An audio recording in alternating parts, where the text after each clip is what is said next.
There are options, and that's why we need to take this opportunity seriously. There's no way you can prevent global warming unless China is part of the solution. This is not normal male behavior. This is predatory behavior. We don't know how bad this bug is. We don't know what this bug does. All of that was thrown away in those 8 minutes and 46 seconds, and that's the moment that I became an abolitionist. Extraordinary claims require extraordinary evidence. Welcome to the Munk Debates. On every episode, we provide you with a civil and substantive debate on the big issue of the day to arm you, the listener, with enough information to make up your own mind. Today's debate, be it resolved, the time has come to embrace a high-tech, gene-enhanced, drug-boosted Olympics of sport. The urine sample of Ben Johnson, Canada, was found to contain the metabolites of a banned substance, namely stanozolol. It's an anabolic steroid. Tonight, Lance Armstrong confessed to one of the greatest lies and deepest cover-ups in all of sport. Yes or no? Did you ever take banned substances to enhance your cycling performance? Yes. The consequences include the banning of Russia from the Olympics, Paralympics and World Championships for 4 years. Fastest woman in America disqualified from the 100-meter race at the Olympic Games after testing positive for marijuana. Hello, I'm your moderator, Rudyard Griffiths. Well, who can forget those memorable moments in sporting history when reigning world champions lost their titles, medals, and invitations to compete as punishment for testing positive for performance-enhancing drugs? While many sports experts agree these high-profile doping scandals represent just the tip of the iceberg when it comes to the use of prohibited substances in sport, others say the time has come to accept that artificial performance enhancement is part and parcel of the reality of elite competition today. They argue that the era where athletes won medals based on natural genetic advantage and dedicated training are long gone, and that the World Anti-Doping Agency's drive for drug-free elite competition is a wishful fantasy. The future of sport is one where athletes push their physiological boundaries with the help of steroids, hormones, and yes, even gene editing, embracing the biotech revolution that is changing every aspect of human health today. And when we begin to think about what the next generation of athletes may look like, central to that vision is the integration of these technologies and potentially even giving up on this issue around doping. Anti-doping crusaders respond that a sporting world that allows unrestricted access to performance-enhancing drugs is one that threatens athletes' lives and also spells the end of sport, as they've been played and watched for hundreds of years. They argue that the most powerful reason to ban doping is that it undermines the skill development and the overcoming of physical and mental obstacles that lies at the heart of meaningful competition. Substances that provide immediate athletic advantages without any work or struggle represents the beginning of a joyless, brave new world in sports. Sport today is at a crossroads. The way doping is being handled is not one of the greatest threats to sport today. It is the greatest threat to sport today. On this installment of the Munk Debates podcast, we challenge the essence of these arguments by debating the motion, be it resolved, the time has come to embrace a high-tech, gene-enhanced, drug-boosted Olympics of sport. Arguing for the motion is Julian Savulescu, Chair in Practical Ethics at the University of Oxford, where he directs the Oxford Hero Center of Practical Ethics and the Wellcome Center for Ethics and Humanities. He also holds visiting positions at the Murdoch Children's Research Institute and the Melbourne Law School, where he leads the Biomedical Ethics Research Group. Arguing against the motion is Angela Schneider, Director of the International Center for Olympic Studies, an Associate Professor in Kinesiology at the University of Western Ontario, and an Olympic silver medalist in rowing. Julian, Angela, welcome to the Munk Debates. Hello. Hi, pleasure to be here. Each time the Olympics comes around, I think all of us start to think about the nature of sport. What is fair competition? How do we think about performance and ability on the part of athletes? What are we really watching as viewers, as fans of sports? Is this competition of equals, or is there lurking in the background all kinds of distortions in terms of how people excel at something at the pinnacle of sport, which is the Olympics? So the opportunity for us to have a conversation with both of you today on a fascinating topic related to the Olympic Games is timely indeed. Our resolution, simple to the point, be it resolved, the time has come to embrace a high-tech, gene-enhanced, drug-boosted Olympics of sport. Julian, you're arguing in favor of the motion, so I'm going to put a couple minutes on the clock and turn the program over to you. My proposal is we should change the rules to allow doping which is safe for athletes rather than the current set of rules which says we should ban substances which are performance enhancing, unsafe and against the spirit of sport. So the reason that I propose this is twofold. Firstly, the current set of rules is failing. Somewhere between a half to maybe even 2/3 of athletes are currently doping. So Michael Ashenden did a survey of the results in 2012 independently and estimated that at least 1/3 of medal winners were doping. And what his own surveys reveal, around half of athletes admit to doping in the last year. So it's clearly failing. And last year we saw about at least half of the out-of-seasons testing done that would have normally been done. So we will see records falling this Olympics. We've already seen the 10,000 metres women's record broken in succession already. So first of all, we're not winning the war. And secondly, there's no reason to have this war. Most of the doping which occurs involves what I call physiological doping. That is, changing the natural substances in the body within the normal human range. So, for example, one kind of doping is blood doping, either using the hormone erythropoietin or a person's own blood to boost their oxygen carrying capacity. Now, the percentage of red cells for a man is roughly between 40 to 50% of their blood. So what people are doing currently is pushing themselves as close to 50 as possible, and that's safe. There's no problem with 50. But if you are naturally at 40, that gives you a considerable advantage. We should just allow that, just as we allow people to supplement themselves with glucose or water within physiological limits. So we have a natural limit that would be more enforceable than trying to pick up small changes in growth hormone, testosterone, and erythropoietin. And so this would be more enforceable and fairer for the honest athletes. So this would allow us to change the rules, not to eliminate doping, but to make it more enforceable and fairer. Thank you, Julian. Now an opportunity for the opening statement, Angela, that you're providing in this debate, arguing against our motion, be it resolved, the time has come to embrace a high-tech, gene-enhanced, drug-boosted Olympics of sport. Angela, give us your opening statement. Yes, so I'm arguing against this resolution for a number of reasons, one of which is the resulting pharmaceutical libertarianism, which follows from this particular motion. Right now, it's really good timing to talk about this because of the recent suspension of Sha'Carri Richardson, the American 100-meter sprinter who was heading to the Tokyo Olympics but tested positive for marijuana.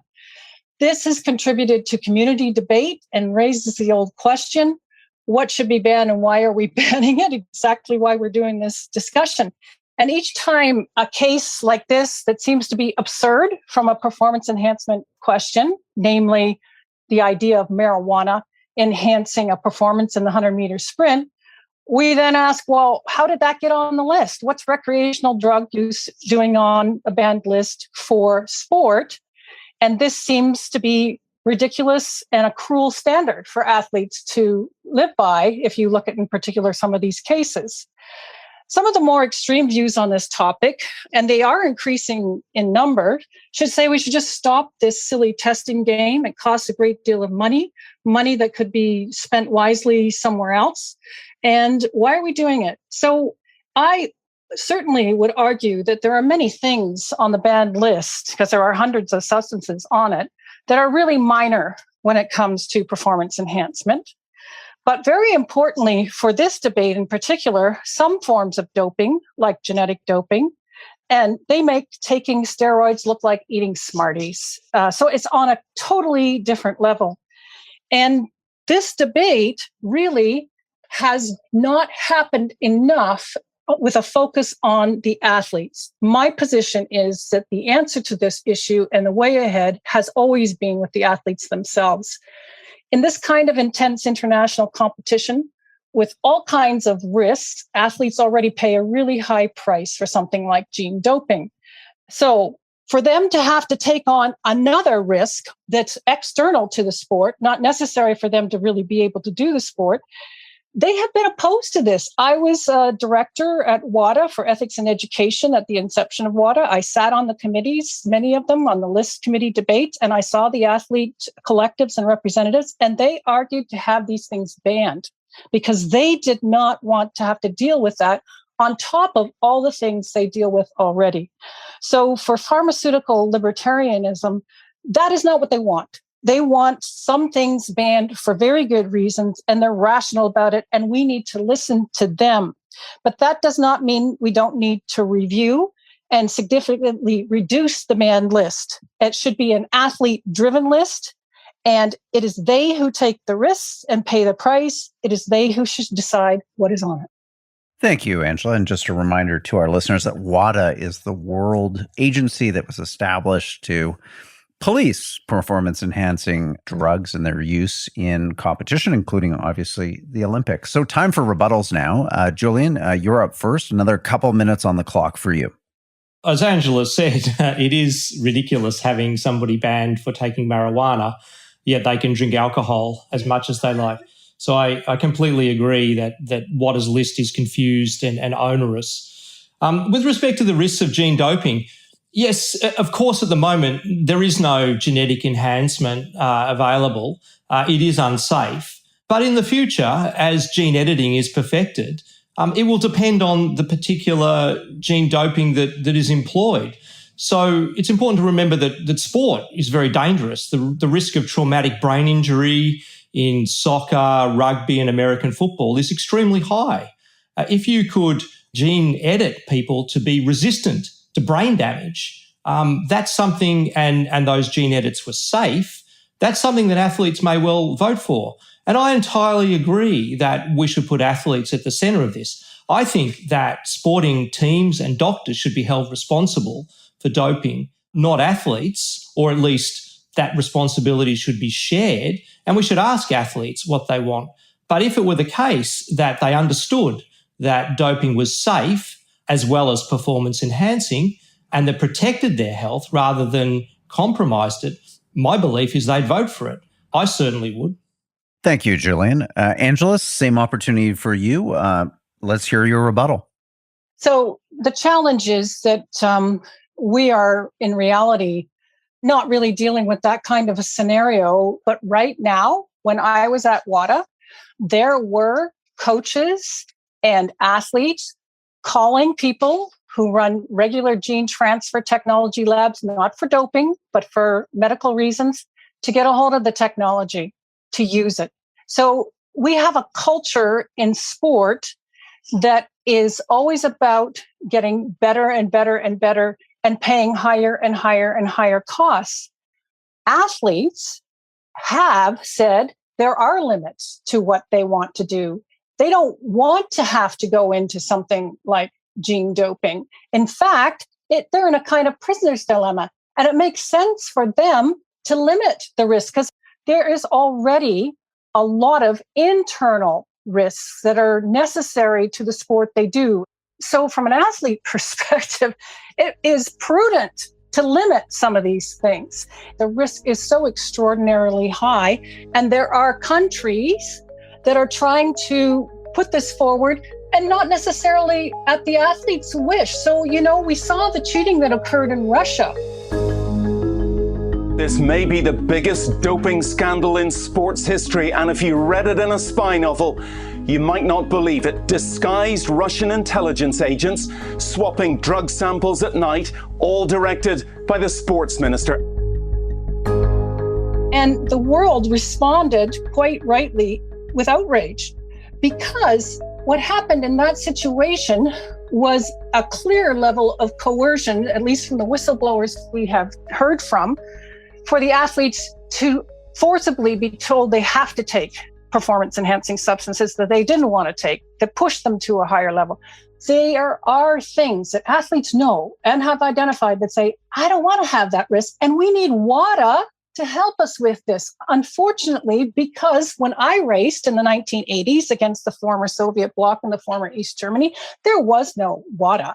And we know now very clearly from the release of the Stasi files that these athletes were forcibly doped. So, people say, well, we're not in that world anymore. Well, Russia came very close to that world.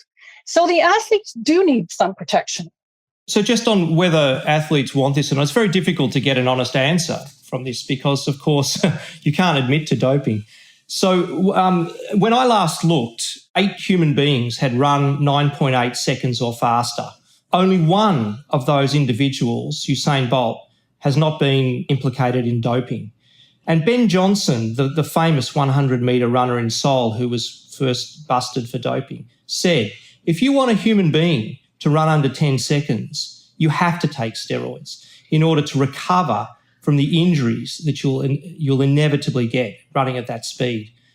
So I don't know what 100-metre runners would really say, honestly, about having to take testosterone. But if you want them to run that fast, it's inevitable that they'll be taking testosterone. And it's safe. It's not affecting their health adversely. If you take massive doses of testosterone, it will harm you. It will turn you from a woman into a man. And just as if you drink enough water, it will kill you. But I don't believe that we need to have the extent of the restrictions on substances like testosterone, growth hormone, erythropoietin, and we could adopt a more enforceable set of rules. Now, those rules won't be perfect. There's no doubt there will be cheating. As Angela says, people relentlessly want to win, but we could do better than we're currently doing. Yeah, I'm certainly not disagreeing on therapeutic use for some of the substances that are on the list, Julian. But what I am saying is that there are real world risks out there that athletes do need and ask for help with on limitations. And until they are supervised by medical professionals that are accredited and people know they have the ability to take care of the athletes taking some of these recovery drugs, then we don't know, and they don't know, that their health is protected. Because I agree that we can have better health. I'm agreeing with the reduction of harm, but I am most certainly agreeing with the autonomy of the athletes first to make these decisions. A good sign of a good debate is when a moderator becomes superfluous. But let me join the conversation now and try to think up some questions that are on the minds of our listeners, hearing you both speak now. And maybe I'll come to you first, Julian.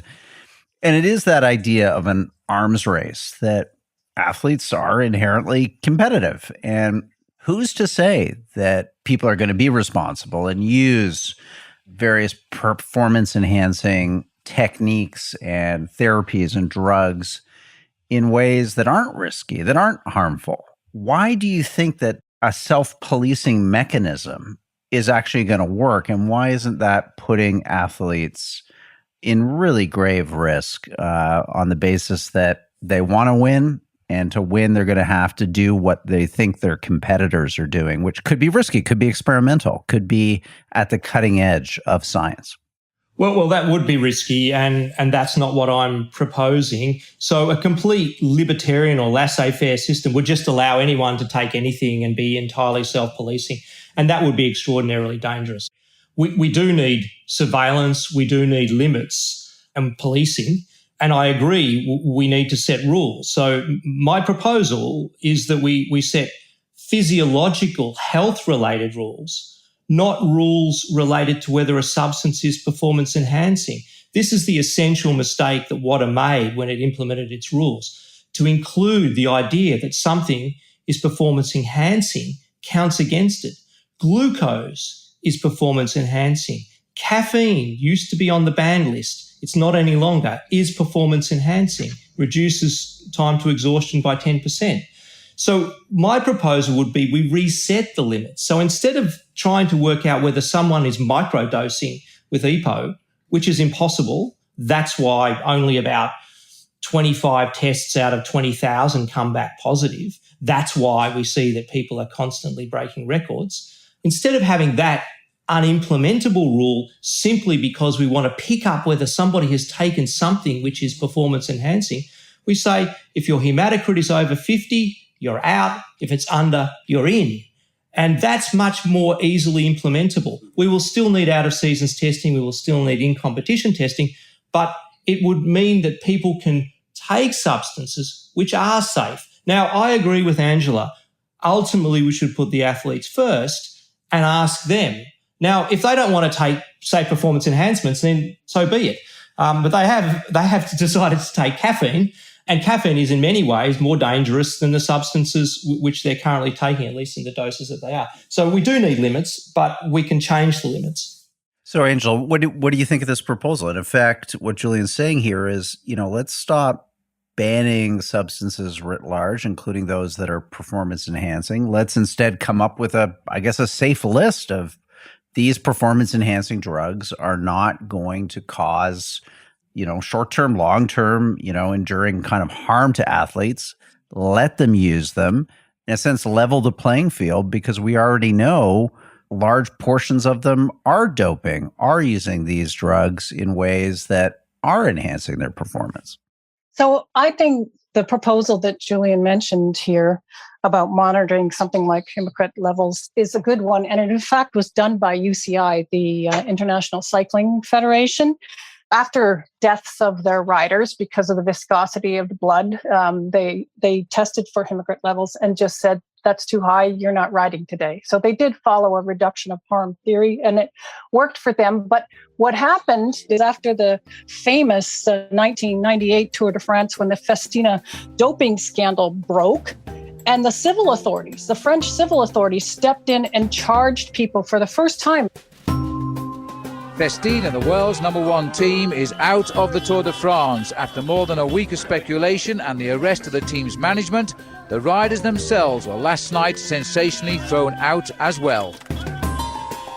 It used to be only sport authorities dealt with doping issues before that, but now we have civil authorities stepping into sport and saying, you guys have gone sideways and we're not letting you do it. It's where the external community has come in and said, this has gone too far, folks. We're stopping this.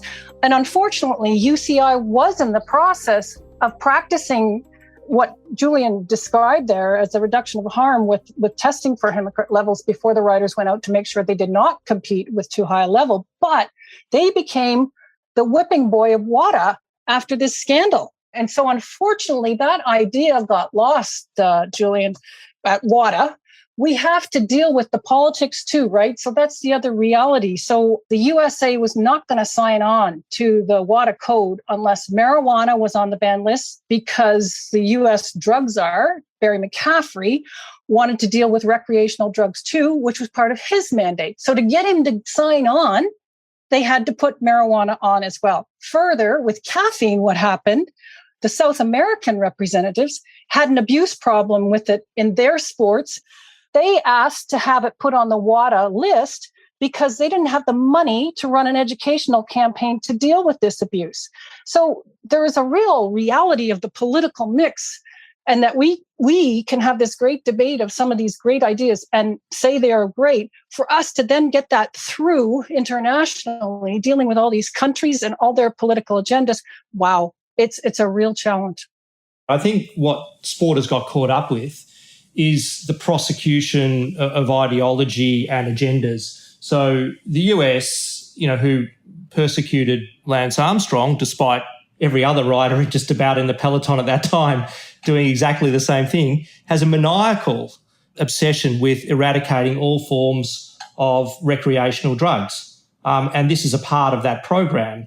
Now, a much more mature approach is a harm reduction strategy.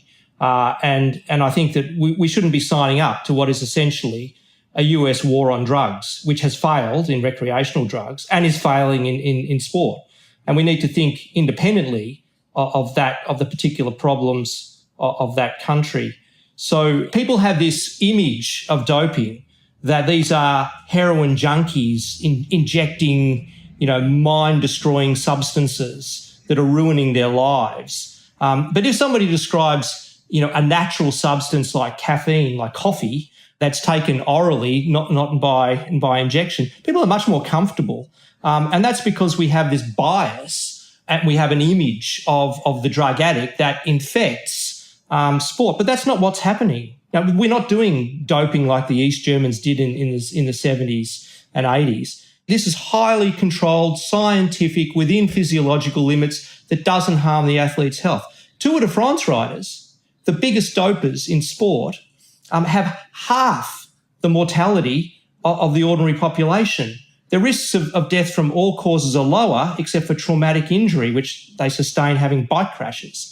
But doping is within limits, just like everything within limits, can be safe. And we should put the responsibility in the hands of the people who are supervising the athletes and not holding the athletes responsible with strict liability, which is another problem for the athlete.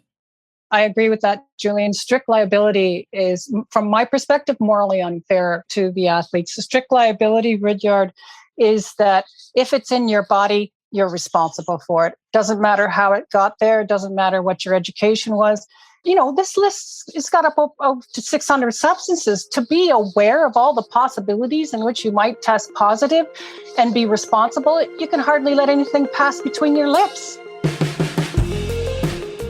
Hi, Rudyard Griffiths here, your host and moderator. I have a favor to ask you. Please consider becoming a Munk member. Membership is free and you get access to a series of great benefits, including a 10-plus year library of some of our best debates, dialogues, and podcasts. You also get a free monthly newsletter featuring the debates that we're watching around the world. And you get a specially curated Friday weekly Munk members only podcast that focuses on the big international events and trends shaping our world. All of that, again, free at www.monkdebates.com. I hope you'll consider joining and becoming part of our community. Now, back to our program.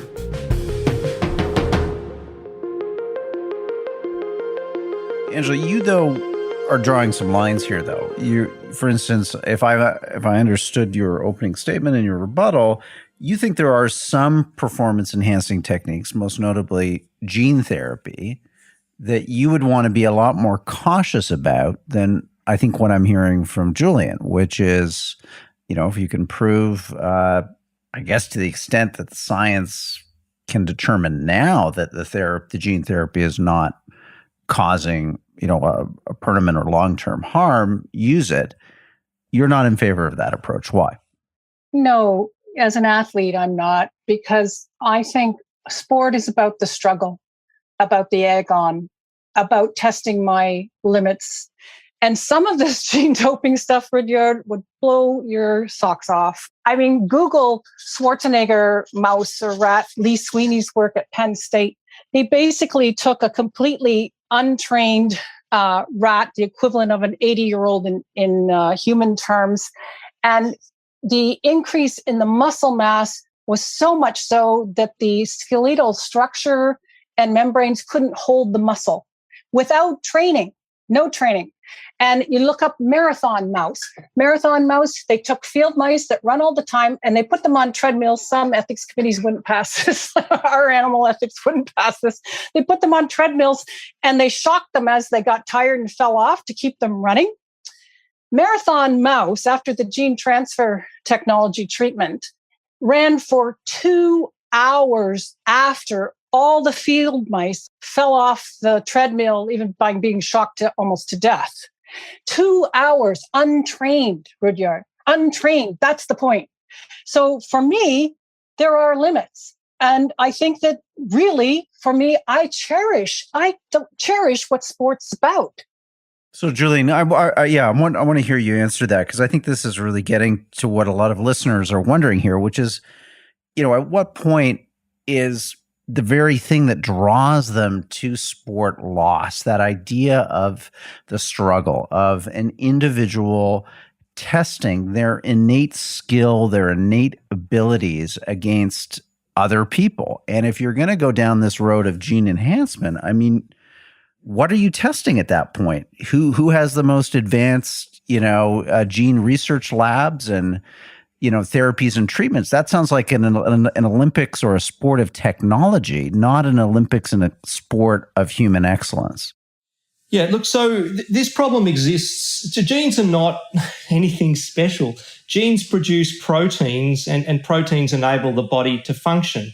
So you can give an athlete erythropoietin, EPO, or you can get them to train at altitude and they'll produce it naturally, or you can modify the EPO gene. And the level that you get to will depend on how much you give. So you can do gene editing that will produce, a hematocrit of 50% or a hematocrit of 90%, just as you can drive the red cell production with huge amounts of EPO to get to 90% or to 50%. So genes are no different from proteins. The only difference at the moment is the level of safety. So the question of where we draw the line is independent of whether it's genetic or non-genetic. And I agree, there are lines that need to be drawn. Now, we already face this problem of what is the meaning of sport because athletes take substances which I think undermine the spirit of sport.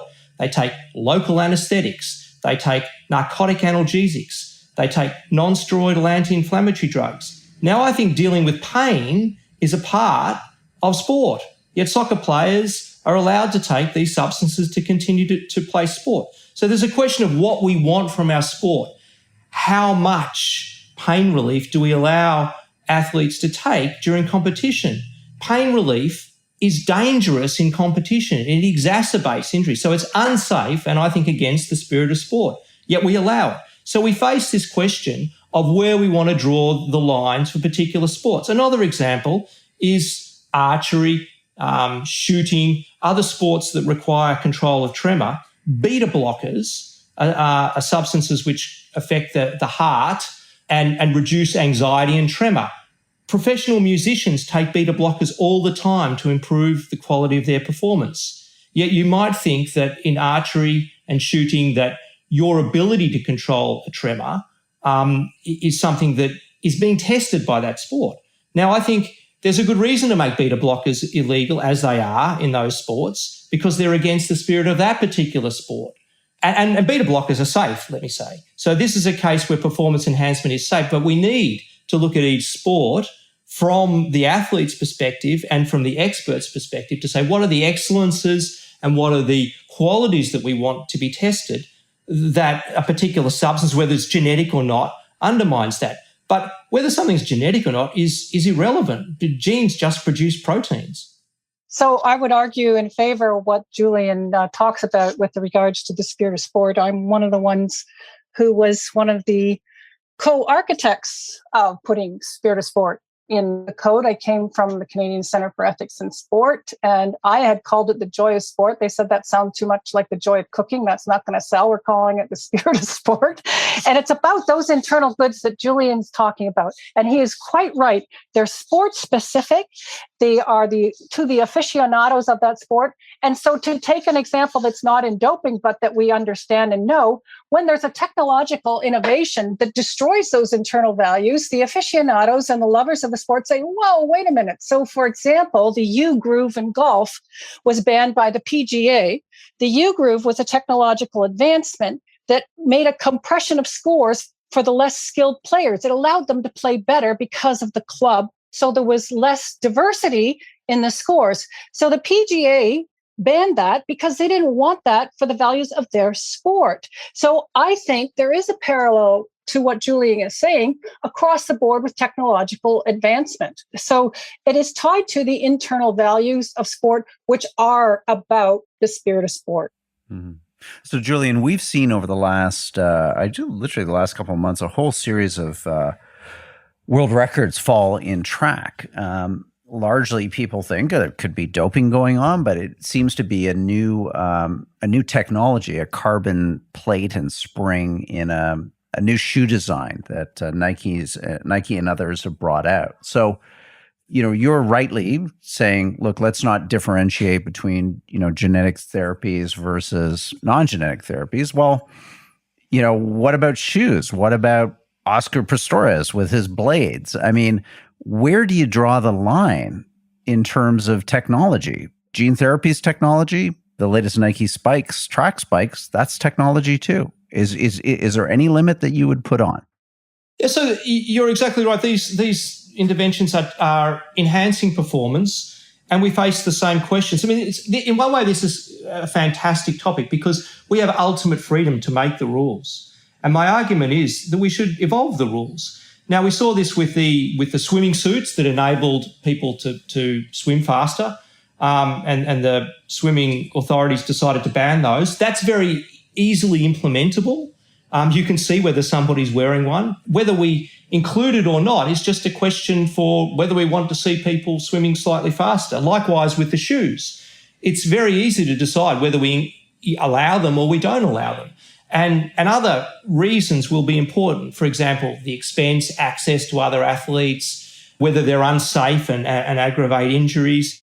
Are you at all sympathetic, though, to, let's say, the 5,000 meter athlete who held the world record for the last number of years, who didn't have these Nike shoes with this new carbon plate technology and springs, and now someone's taken that record away from them, not on the basis that, I don't know, they had a higher VO2 max or greater endurance and running form, but simply because the person around today had access to this technology. I mean, what? Look, you've got to get real here. I don't have any sympathy with that individual because everything changes over time. More money is invested in training, better nutrition, more technologically enhanced training. Everything continues to evolve. You can't compare, athletes directly from 10 years ago to today. That's not to say they're not great athletes. And so this idea that, by eliminating one thing, we're creating a level playing field is just fantasy. So, we are constantly evolving. And the question is, how do we evolve? What do we allow in there? And these technological advancements are just bundled into vast numbers of enhancements that we can't really see and we're not really aware of. So I think we should decide on other factors than this very crude idea of historical comparisons. It's just too difficult to make. I agree with that. But I also think, to draw it back to the doping issue at hand, there are other harms and risks that the athletes face because of the system and the testing system. The other thing that happened with Russia, which is absolutely extraordinary, is WADA had to go from relying on primarily analytic lab expertise to a covert espionage intelligence gathering to catch a level of national systemic doping like the former East Germany. It's not a rogue athlete like Lance Armstrong. This is FSB supported. So the shift of this impact is profound, and the athletes need protection on that side, as the whistleblowers have identified. Well, this has been a fascinating discussion. Our resolution, which we've been debating today, be it resolved. The time has come to embrace a high-tech, gene-enhanced, drug-boosted Olympics of sport. We're going to move to closing statements now. Angela, you're up first. Another couple minutes on the clock to wrap up this debate. What are the key points that you want to leave our listeners with? And you obviously have been arguing against our motion today. I think that obviously that just open this up to a kind of open drug-using libertarianism is not good for sport, and it's not good for people, for the athletes. I do think, though, we do need to revisit the banned list of substances, as we've discussed. There's a whole lot of things on there that probably shouldn't be on there and are a waste of time and money. But in that process of reviewing that list and what we keep, and I would say the majority we wouldn't keep, but what the significant things we would keep would depend on the athletes really being involved with this. I would argue that they are the ones that take the risk. They are the ones that should decide what is on the list. And then secondly, in this whole question of opening this whole thing up with genetic design, sport has been designed by people for people. To then design people for sport, for doing a sport, for me, is a kind of perversion and a loss of the spirit of sport. Thank you, Angela. Julian, we're going to give you the last word in our debate today. You've been arguing in favor of the motion. Be it resolved, the time has come to embrace a high-tech, gene-enhanced, drug-boosted Olympics of sport. Wrap up this debate for us. Well, we already have a drug-boosted sport in Olympics, but I think I agree with Angela that we need to place the athlete at the centre, that we need to better protect athlete health and livelihood and well-being. And I believe that if athletes understood the proposal, that we could allow substances which are safe for their health and doping practices that are within physiological limits and protect their health and that are consistent with the spirit of that sport, that those practices should be allowed to enable the honest athletes to keep up with those who are currently cheating. We do need limits. And I agree with Angela that the WADA list is vastly too long, and we can't allow a laissez-faire or completely libertarian system. But everything evolves, and sport is not just about designing an athlete or seeing who's naturally the most gifted. It's about a co-production between the athlete, the trainer, the training regime, the athlete's mind, the athlete's physiology, and allowing some modifications of physiology occurs when athletes supplement glucose or water. And I think we can use our knowledge of science to allow sport to evolve in a way that's more safe for athletes and also fairer. Thank you, Julian, and thank you, Angela, for a terrific debate. I've learned so much over this last 45 minutes. Together, you've approached this debate, bringing your expertise, your knowledge, your insights to all of us, to our benefit. So on behalf of the Munk Debates community, thank you so much for being part of today's conversation. It's a pleasure. Thank you for the invitation. My pleasure.